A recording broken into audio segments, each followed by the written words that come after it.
warahmatullahi wabarakatuh. Kami dari kelompok 6 Ilmu Kelautan kelas A ingin membawakan materi ekonomi Islam, yaitu mencakupi wakaf, zakat, dan pajak. Berikut materi yang kami sampaikan melalui video berikut. Ekonomi Islam atau biasa disebut dengan ekonomi syariah adalah ilmu yang mempelajari masalah-masalah ekonomi masyarakat dalam perspektif nilai-nilai Islam.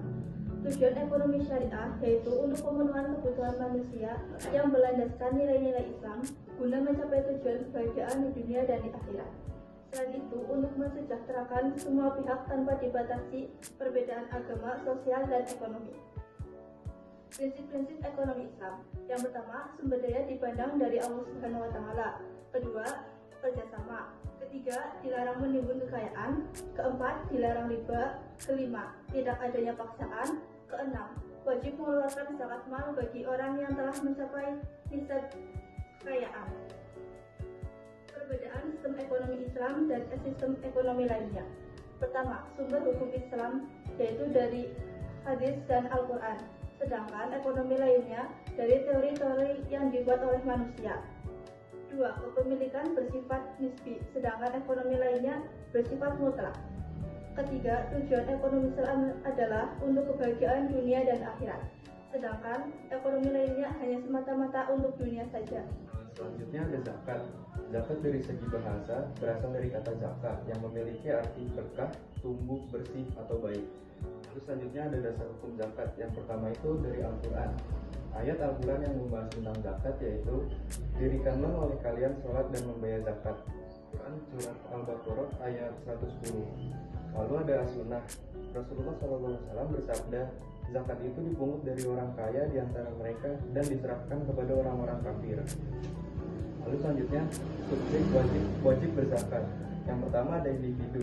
Nah, individu ini contohnya kita mempunyai kelebihan dari kebutuhan pokok seperti makanan, pakaian, tempat tinggal, dan lainnya.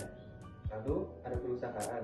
Terdapat pada hadis Nabi Muhammad SAW yang bunyinya, dan harta yang disatukan dari dua orang yang berkongsi, maka dikembalikan kepada keduanya secara sama-sama. Hadis riwayat Bukhari. Lalu yang terakhir penerima zakat. Yang berhak untuk menerima zakat yaitu orang-orang fakir, miskin, amil zakat, mu'alaf, sahaya, dan yang teliti hutang. Yaitu mawquf yang artinya berhenti atau menahan. Maksudnya menahan harta benda kepemilikan untuk dipindah kepemilikannya.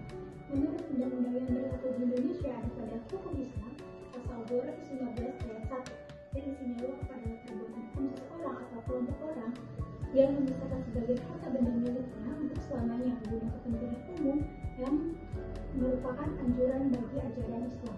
Selanjutnya wakaf ada 3 macam. Pertama ada wakaf kaili, yaitu untuk kepentingan masyarakat, ada wakaf zuri untuk kepentingan keluarga, dan terakhir ada wakaf musyarak untuk kepentingan keluarga dan masyarakat. Manfaat wakaf bagi wajib adalah untuk memperoleh pahala sebesar-besarnya. Kemudian ada syarat wakaf.